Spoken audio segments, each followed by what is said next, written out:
Hey guys, welcome back to Everquest Old School. And as you can see, I'm playing my Necromancer this time, and we are level 9. But I wanted to show you guys real quick. I was just sitting there at the entrance, and this character right here, Little Red Rick, however you want to pronounce that, went ahead and inspected me, saw that I'm low level, that I really didn't have that good, that really great stuff on.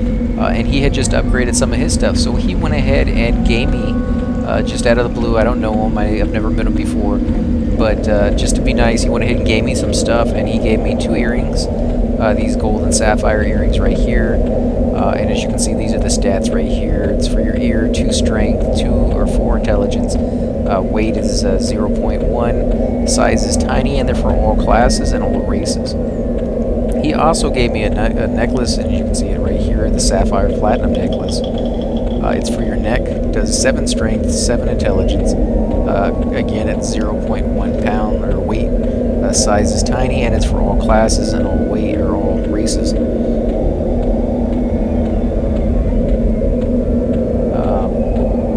But yeah, I went ahead and told them that I'll give them a shout out, which I'm doing right now.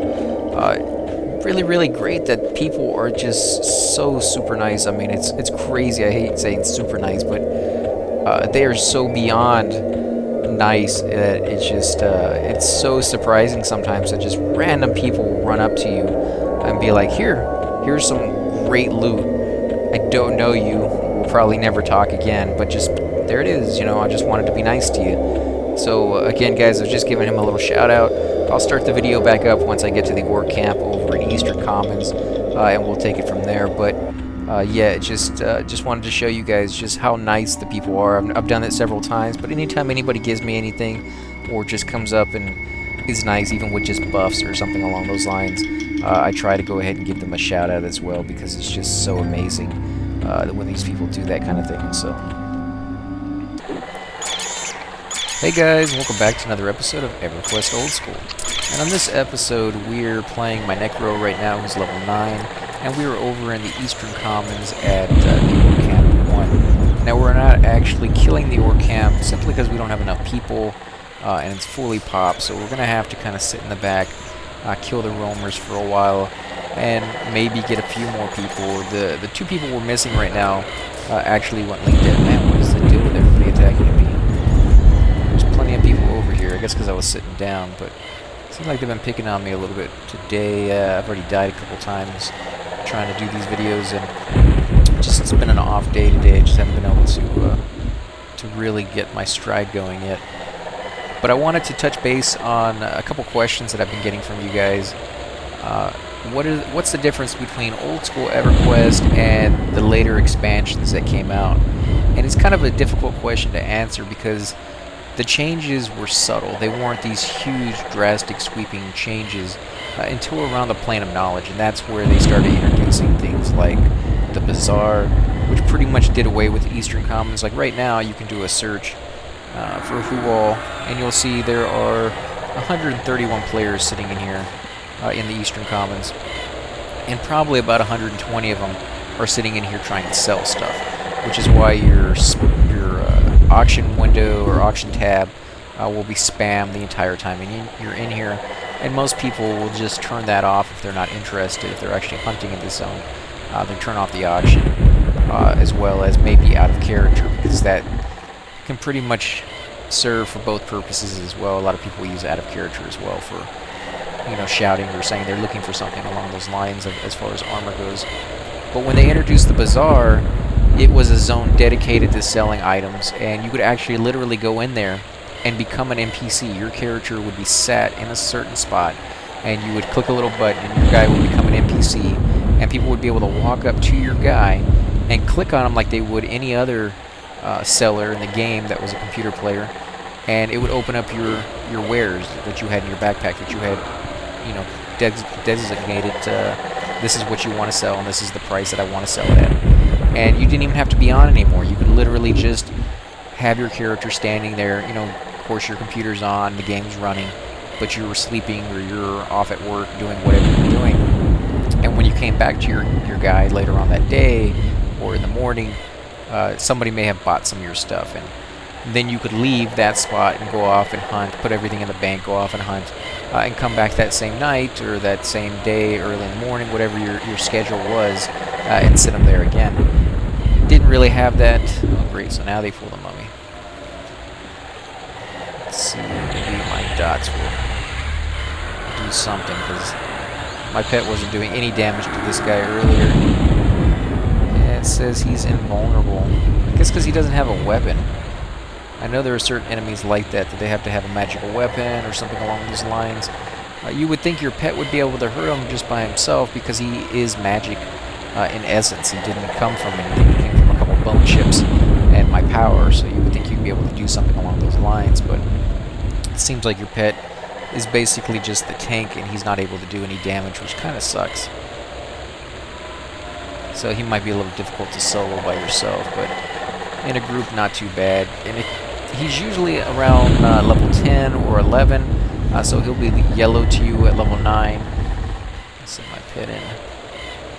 There were a few things they changed later on as well, and they usually did it as convenience. They were trying to appease the people who were angry, and I understand that, but at the same time it changed the game dramatically. Like right now, if you want to get around, you have to run from zone to zone or pay for a teleport from like a druid or a wizard who's going to take time out of their schedule and their day to teleport you wherever you need to go. Now, when they came out with the Plane of Knowledge, they had little books or statues that you could click on that would take you...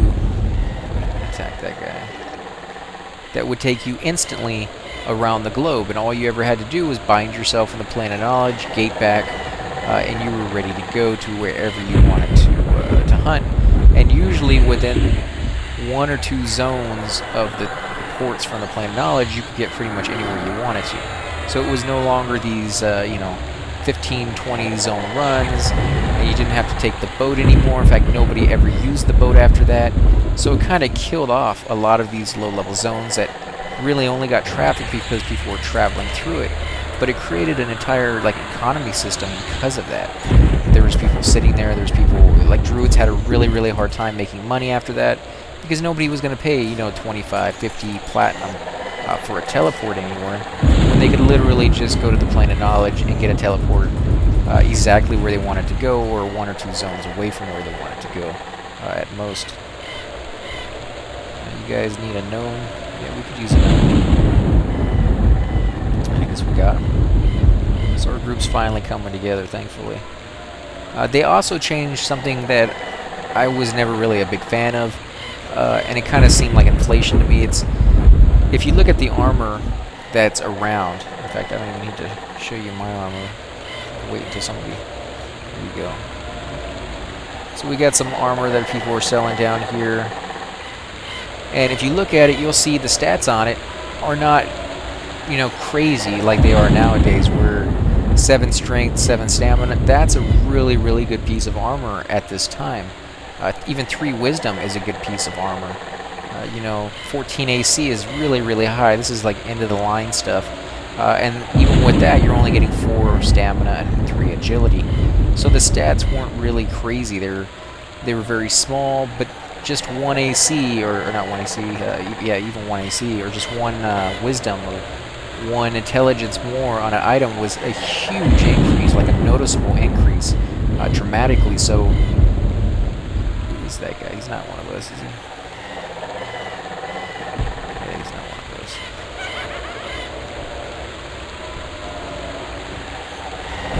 Necro. Now, level 4 is not too low. It's just that we have some high levels here with us, including myself, from level 9.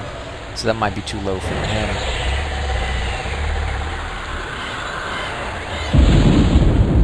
But they added these items. I remember when I went back to it, they had a breastplate that I saw, and it was real cheap. It wasn't very expensive. It was like 10 platinum somebody was selling it for. And it had something like 50 wisdom on it.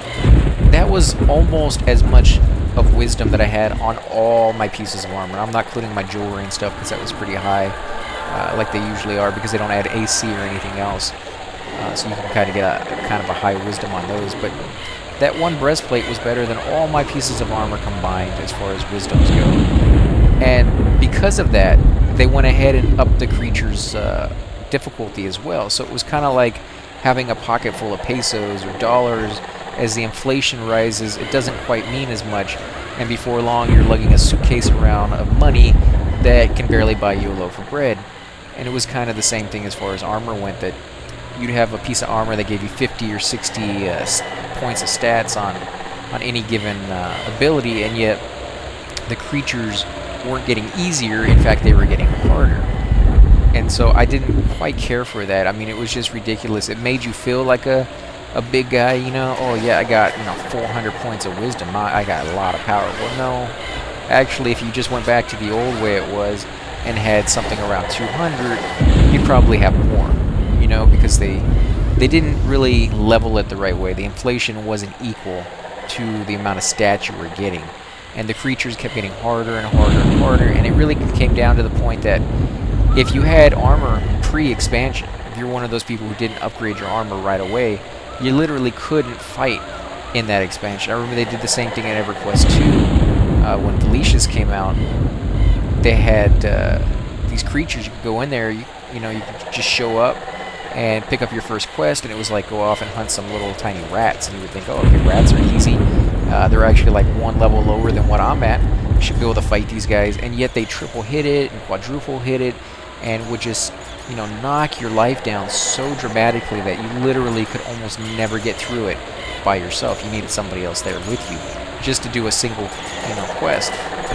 But once you actually got a few pieces of armor that just basically blew all the armor you were wearing away, all you needed was like a bracer, and that bracer could replace every single piece of armor. In fact, you could take off every piece of armor that you were wearing and just wear that bracer, and you would have more stats than the rest of it all combined. So it's just ridiculous when they do that, and it really makes it difficult for you to go to those expansions just to start with, because as you get those pieces of armor, yeah, then you can go off and solo and do things on your own, but until you get that, the zones are pretty much unplayable. And I don't really care for that, because when you go back to the older zones, now you're like a god, because they didn't upgrade those old zones, because they couldn't. They're not giving out equal armor for those quests. They would have to revamp every quest and every piece of armor. And so once you got to that point, you literally could go back to any zone you wanted to, even if it was a higher level quest that you still hadn't done, and you could just wipe the whole zone. Like, you could just go through the entire area, pull as many creatures within the radius that you were allowed, and just do like area effect after area effect, and it may take you like half an hour, but it wouldn't really matter because they couldn't do any damage to you. And that's how invulnerable you became with that armor. And it was kind of ridiculous. I didn't really care for that too much. And that's something they kind of went into later on. Basically, they were trying to compete with WoW. Where's my primary? Primary spell?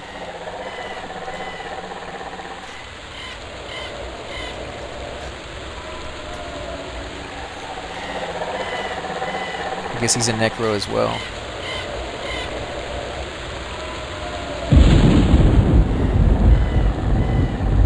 Let's see what my primary weapon is. It's nothing great. It's something I got from a friend. He had an extra one, so he gave this to me. It's pretty nice. I mean, it's better than anything I would have at this level.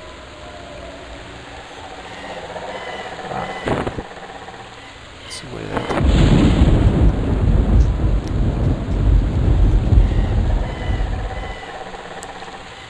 Let's see.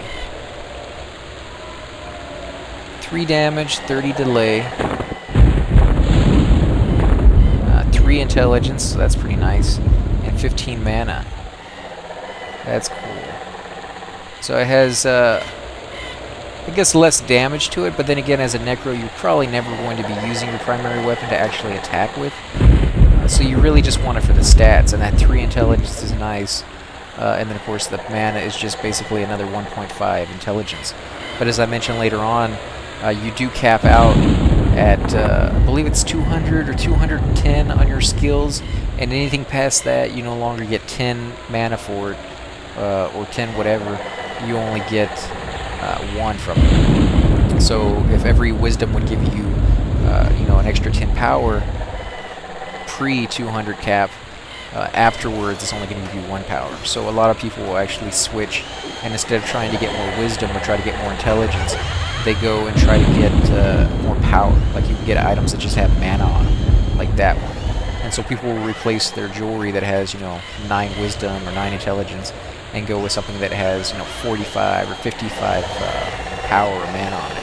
And you're not quite getting as much as you would if you were, if you could get past that cap and not, be leveled off. But since you are, you kind of have to make do with what you got and deal with it. And again, in later expansions, they did away with that cap altogether. And if you wanted to have, 600 wisdom, you could go with 600 wisdom. That was an option. It got, like I said before, it just got a little ridiculous with the amount of stats that you could have, and the numbers on it were just crazy. Another thing they changed was that they actually started adding more quests in the game, which I liked. I've always liked quests. Gives you something to strive for, gives you storyline that you normally don't get otherwise, and kind of just immerses you into the game and kind of leads you into a path that they're setting for you, for those of the people who may have gotten lost. And what zone do I go to now? What do I do with this level? I've kind of reached the peak of what Eastern Commons can give me. There's nothing here really giving me any experience except 1 or 2 mobs. Where do I go? Well, you could ask people and find out where most people are going to, and that's usually what you do in a group. When you're in the zone, you're fighting, you would occasionally be like, hey, where are you guys planning on going when you reach, level 15 or level 20? And they would tell you, they'd be like, oh, I'm probably going to go over to Unrest, or I'm going to go over to, wherever the case is. I'm trying to think of another zone that I could go to at a higher level, and I'm just drawing a blank. Befallen might be a good one to go to. But they would be like, that's where they're going to go. And then you can kind of go in those same situations. You can go in that same zone to hang out with your friends and get experience, and it kind of leads you in the right direction. Well, Quest did the exact same thing without having to talk to people. It would say, here's the quest that you can get at your level, and most of the time you wouldn't even see like a feather above their head unless you were around the right level to get it in the first place. So you'd pick up a quest and it would be around your level, and it would say, go kill orcs in Butcher Block, Eastern Commons, and then you would know that's a good zone for you to be in. And when you went to that zone, you would find more and more quests around that area that you could then get into, and it would slowly lead you into harder and harder zones and give you basically just a crutch. It's kind of a nice little guide to get you where you're going. And so they added more of those later on, and they gave them pretty decent rewards. The rewards for the quests that you could do in this one were kind of, I don't know, they were polar opposites. Sometimes you get some really, really good rewards, never better than what you could find off of mobs, though. And then sometimes you get some really, really crap rewards, and those usually were the really, really hard quests to do. It was crazy. You would spend all this time doing a quest because there wasn't very many in the game. And so it was kind of like a little novelty that, hey, I'm doing a quest on Everquest. You would think there would be a lot, but there wasn't. And you would go through like probably a week trying to do that quest. Basically, most of that time was just trying to figure it out because it wasn't very user-friendly. In this one, you would hail a creature. You couldn't just walk up to it and see a feather above its head or anything like that. You would have to hail a creature, and I can't target this one for some reason.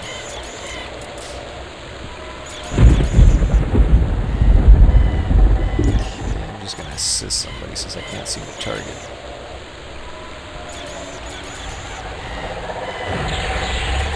But you'd walk up to an NPC just randomly, any NPC that you see in the zone that you're in, and hit the H button, which would hail them.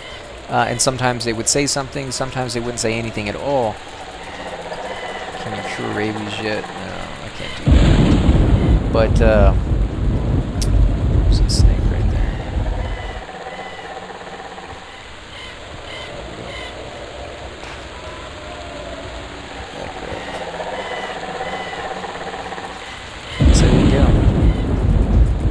That snake so we can have something to fight.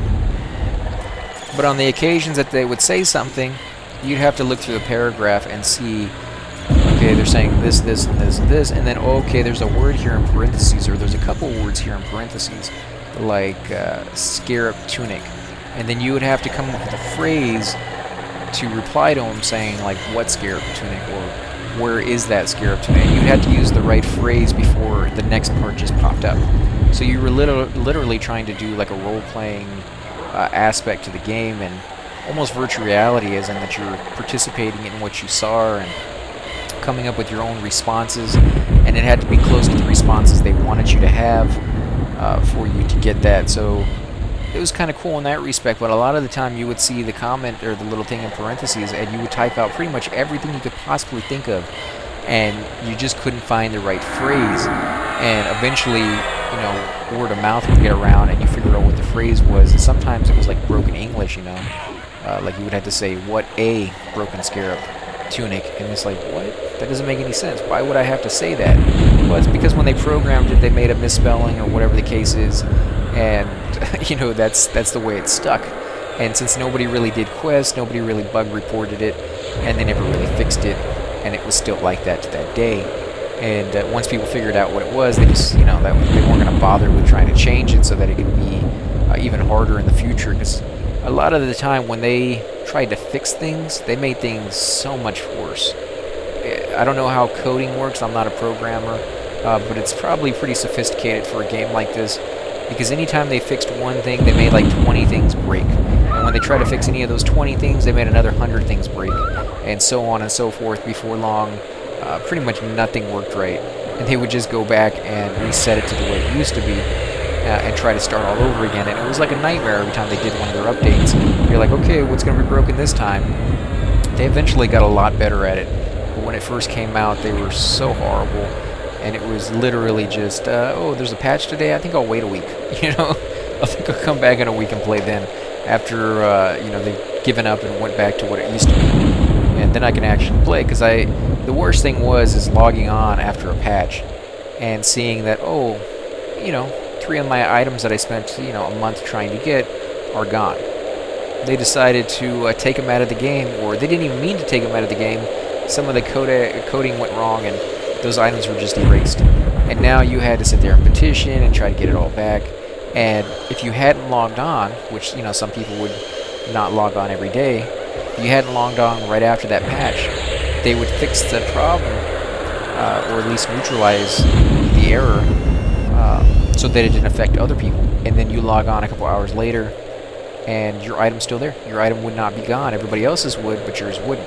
And so they would have to sit there and petition and try to prove that they had the item, and hopefully it wasn't erased in whatever log entries that they had, and they would have to go through to make sure you were telling them the truth, and then eventually give you the item back. And usually that whole process, depending on how many people were you know, petitioning them at the same time, would take either all day or several days, and you had to be on when they replied back to you, otherwise you were moved all the way back to the query, and you had to petition when you got back on to let them know that you were on and you were ready to you know, talk to them and have the item given to you.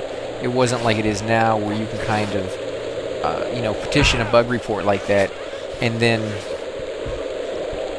you know, log off, and when you log back on, there's the item. It's in your in-game mail. You can just pick it up, and the GM has sent you a message saying, oh, we're sorry for the inconvenience, here's your item, and blah blah blah, whatever the case is. It was a lot more inconvenient back then, and so that's something else they've changed, and they've gotten better, and that's a great thing. I'm not saying that isn't. It is just, I think it's the learning curve that they had on their part, you know, just trying to figure out how an MMO is supposed to take place, and how do you program an MMO, and how do you fix problems, you know, because when you're changing the coding or the text of the game or anything like that, they always had to bring it down. It's not something they could do on the fly. And now I've seen, maybe they wrote the code for Everquest 2 differently so that they could make changes on the fly, but now I've seen it where they can actually literally go in and change the way an entire zone works, why people were in the zone. Like, you literally see creatures popping and spawning, and higher level ones despawning, and all of a sudden, instead of an orc there, it's a giant, and the giants are now small, and they're literally changing them right there in front of your eyes, whereas before they weren't able to do that. Anytime they wanted to change anything, where there was the the spawning point or the paving or anything like that. They had to bring the whole server down. And so you would have, I think it was like once a week, once every 2 weeks, another patch. And the patches, they always estimated them to be like an hour. And it always ended up being like, 8-9 hours. And then when you logged on, you had all those issues. So usually when there was a patch day, I just didn't play. I didn't play the whole day. And I would log on to the guild forum, and I would hear about people complaining or not complaining about it. And depending on how much I heard about it, I may not log on the next day. If it was really, really bad, I would just wait, because patch days were horrible. And now when I see a patch day, I don't think twice about it. I download the patch in like 10 seconds. It's done with. They still kind of have a long runtime on some of these things. Sometimes it's not an hour. Sometimes it's still like 5 or 6 hours. But when they're done, they're done. They're not still working on it somehow and still getting all these errors. They've actually tested it, I think, now, and made sure, probably on a private server of their own, because they do have a test server that you can get on and check out. And it's pretty cool. I mean, you'll randomly be given a different level character, a different race, different class characters just randomly, and then you can go off and you can try different things out. And you'll notice that sometimes you log on and you'll have an enchanter and he'll have a certain amount of spells. Those spells are like completely different, not just somewhat different, but like completely different than the spells you have in the regular game. And it's because they're trying those spells out. They want to see how they work. And there are some players that literally only play on the test server, because on the test server there's no restrictions. Like the regular game, you may have restrictions on whether you're a member, if you're playing a full monthly fee, or if you're just playing the free-to-play game. There's restrictions. You may have restrictions on how many backpack slots you can have and things of that sort. On the test server, they give you all that stuff because they want you to use it. They want you to test it out for them, so you don't have any restrictions whatsoever. And so that's kind of cool. And so there's people who literally will only play on that server. And there's usually a fair amount of groups to find because of that reason, because they make it so easy for you to do it that way. And it's kind of cool. It's nice to do it that way, but occasionally it sucks because they do wipe the characters randomly. So you may be sitting there and it may start you off with a high-level enchanter. And sometimes you can specify what character you want. You can say, I want a cleric, and it will give you a high-level cleric. And you're sitting there making, going to different zones and getting some cool weapons and cool armor. And then the next day you log on, your character's gone. All that work that you did is gone. So if you like playing the game, but you're not too big in getting attached to things, that would be a cool server for you to play, because you can go to a lot of places you normally wouldn't be able to go and try out a lot of new things. That's why usually people will do it sparingly. They'll do it just to mess around and go to places they never went before and try out new weapons and stuff. And then they would go back and play the normal character and get the stuff there that they can keep. Because you also have to remember that when they were coming out with the new expansion, the test server would be the place that it comes out first. You'd actually get to play like a beta version. You get to play, behind-the-scenes cut of the new expansion that's coming out before it comes out for the rest of everybody else, which is very, very cool. Not a lot of people will ever get to do that. I remember the first game that I ever got to play before it came out. What was the name? It was like, it wasn't EVE Online. It was another space game. Man, I can't even remember the name. It's been so long. It was like back in 1995. It was an MMO that was coming out, and it was a space-themed one. And I remember I happened upon it somehow. Oh, I'm here.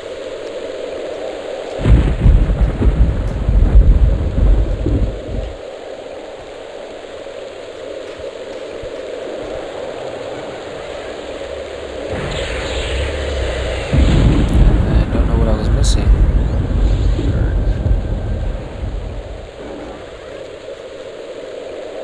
I was sitting my pet in, but that one died so quickly I couldn't send anything in.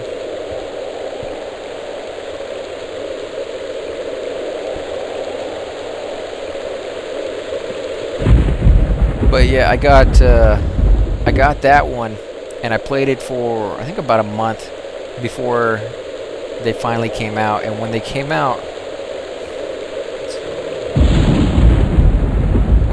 it was only out for about 6 months, and then then they shut it down. So it was unfortunately a game that didn't last very long. But it was so cool to be axed, my accent going on right there, to be asked to play a game before it comes out and be part of that, and so a lot of people don't ever get to do that, and I see with Steam, they're kind of allowing a lot more people to do that with their early access, beta version kind of things. I don't really like that too much because you're paying almost a full price for a game that's not out yet, not finished, and from what I hear, a lot of these games never get finished. Like, they use the money that you're paying them to pay their employees for the time of work that they've already done, and once somebody's got a paycheck, the reason for finishing that game isn't as strong as it was before, because it used to be that if you were making a game and it never got finished, you never got paid for it. So there was a strong drive to finish that game and get some sort of paycheck for it, especially if you put that much work into it. Now, you can do a halfway game, start getting money on it, and then just kind of leave it alone. You're still making money, and you may make a profit on it, and you know that if you finish the game, you're probably not going to make a profit on it. You probably made all the money you're going to make. And so I just keep hearing that all these beta games on the early access are never being finished. And that it kind of sucks. That just, you plop down money on a game that's not done, and you can't even complain about it because they told you earlier on that, hey, the game's not done yet. And so you're like, okay, there's all these loopholes and all these malfunctions in the game, and they're never going to fix it because they're just never going to finish the game. Or maybe they will, but chances are they're not going to, because the ratio I hear is very, very low for people actually finishing on that. But back in the day, if you were axed, there it is again, I'm doing that for you guys, to be part of the beta testing, you knew they were going to finish it off. They were very close, and there was money to be made on it, and they hadn't made anything yet. Get crack. Yeah, they're talking about clarity, which would be cool. I think we got some already, right? Spirit of the Wolf. Yeah, we got clarity for 20 minutes. Brilliance. And then we got a bard here, I guess. Move these down a little bit.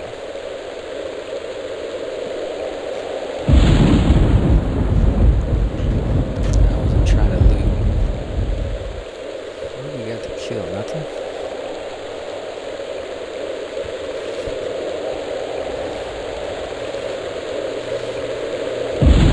But yeah, so a lot of changes. And, I'll talk more about the differences between Everquest 1, old school, and some of the later expansions that came out, as well as Everquest 2. I always compare those two together anyways, because I've played both of them quite a bit for a number of years.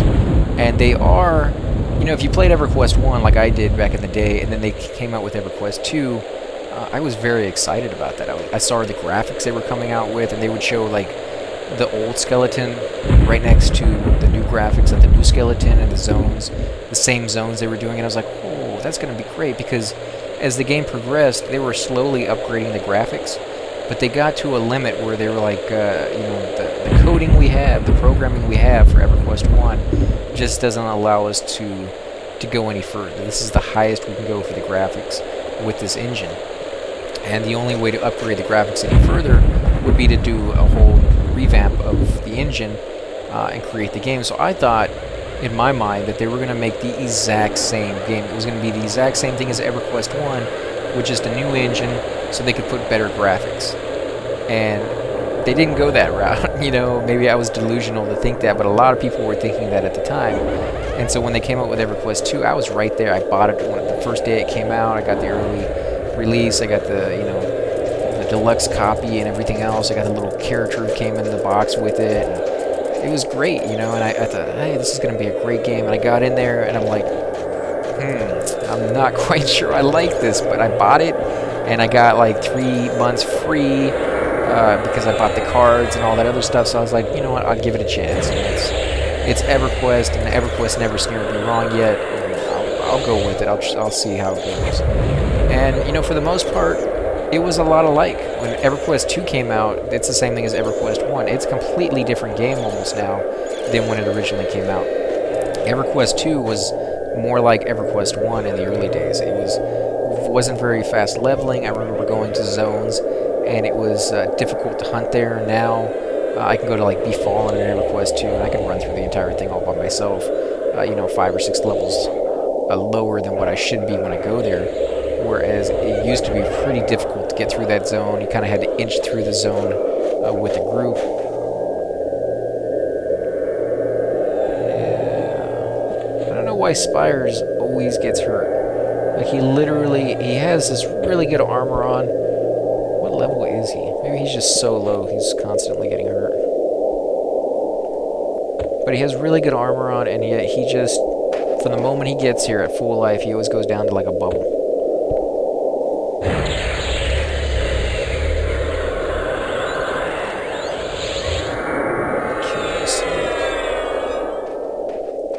But I also tried several other MMOs, and I'm thinking I'm going to branch out and try a few others. I'm going to continue to do EverQuest.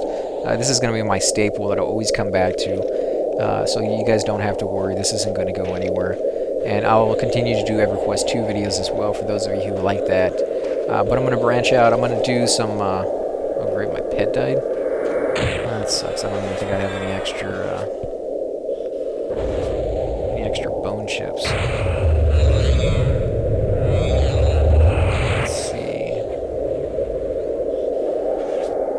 Yep, I'm out of bone chips. That sucks.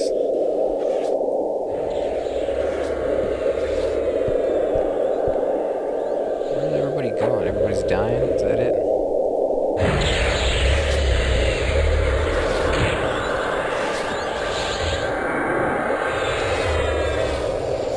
Okay, let me ask in chat channel. Actually, I think I've been videotaping for a while, so I'm probably going to end the episode here, and I'll pick back up in a few minutes for tomorrow's episode. Again, guys, if you like these videos, please hit the like button and subscribe. Definitely leave comments down below on things that you want to see, and I'll get back to you as soon as possible and try to check those places out as well. So again, guys, thanks for watching.